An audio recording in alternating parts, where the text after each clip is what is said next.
The British Grand Prix ends the first series in the championship event and draws enormous crowds.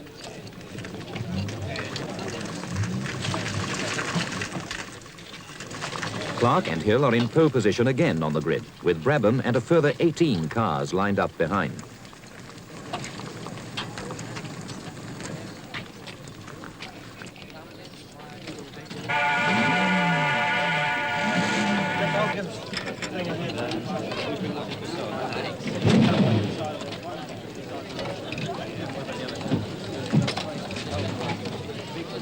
"24 sleepless hours by dedicated Lotus mechanics gave Hill a rebuilt car after an inexplicable crunch at practice.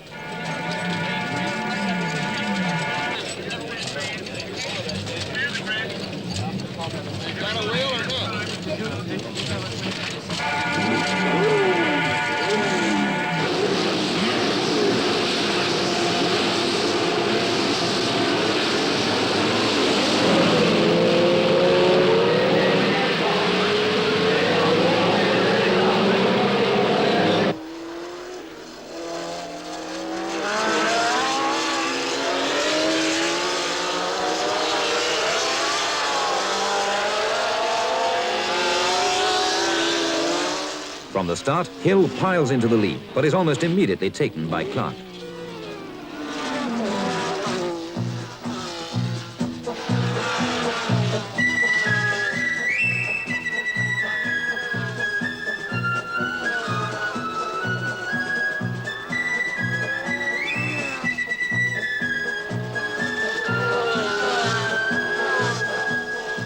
The field soon splits into two groups, with Clark and Hill running 1-2 from Hulme, Brabham, Eamon, and Gurney in his Eagle.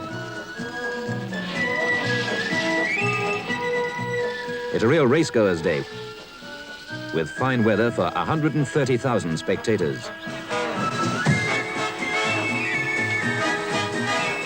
Denny Hulme in the number 2 Brabham shows a clean line, trailing the leaders Clark and Hill through Stowe, avoiding the oil thrown out by the unfortunate Jochen Rindt, who retires, his new 36-valve Cooper Maserati emitting strange noises early in the race.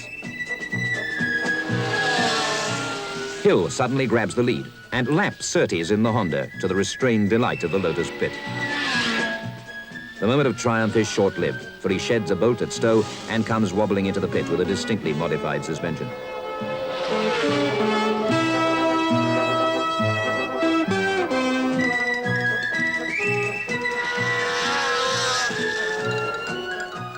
Clark again in the lead, and when Hill restarts, he's down to number 9 in the field.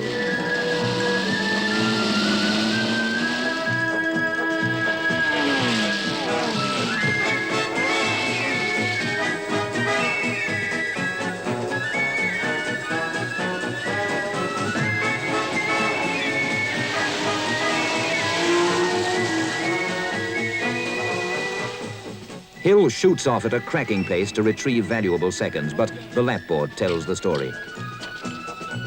Bruce McLaren into the pits, and Graham Hill's return is short-lived, as he too calls it a day.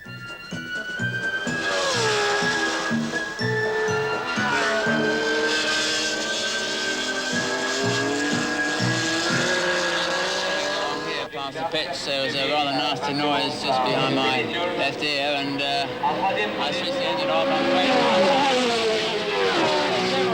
I don't know what Mrs. Barbara Castle would have said. Anyway, we got the car here, and I'd like to thank them publicly for giving me such a wonderful car. Jim Clark is now approaching his final lap, and all are willing him to the checkered flag.